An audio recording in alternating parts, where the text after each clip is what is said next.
It's all about what you can find whenever you're on the road. So sit back, kick up your feet, come to my campfire, and let's enjoy some travel adventures.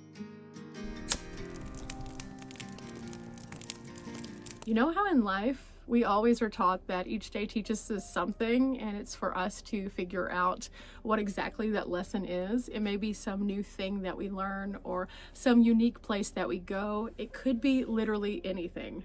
This morning, I started my day in a pine forest, waking up, stretching, appreciating a beautiful campsite that my friend and I had found and stayed at for a few days, and it was absolutely amazing.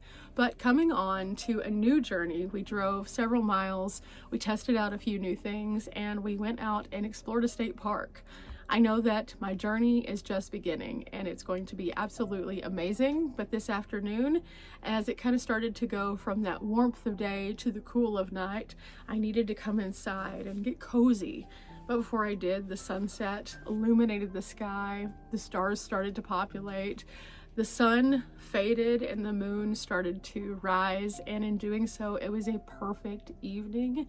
And what better way to spend that than with a friend? So I have thoroughly enjoyed this journey thus far, and we're only getting started. But inside, I find a quiet retreat. My lights are dim, the smell of food is in the air as I have now started cooking my dinner, and I am just going to sit down and work for just a little while, and we'll see what happens. But I am very much excited and understanding of just how blessed I am to be in this amazing position. And so the lesson I learn each day as I move forward is exactly that it's important to rest, to retreat, to rebuild, and then also to put into your tank, because sometimes the day itself, even if it is small, simple things, can take away. So we have to replenish and surround ourselves with others who do the same thing. It's been so lovely being able to travel with Collie so far, and I'm so excited about our other adventures we're going to be going on. But right now, I'm just enjoying the evening. The quiet of the evening. No music, no bright lights, no TV, nothing. Just me and the slight hum of my ever so slight compressor in the background on the refrigerator as it regulates and gets back to, oh, it's nighttime, not daytime. I don't have to work so hard, but I still need to work a little bit. And it's pretty fabulous. Every so often there's a little pop of the oven, a sizzle of the food. And overall, this is how I'm spending my evening. A perfect evening in the bus.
Hello, good morning.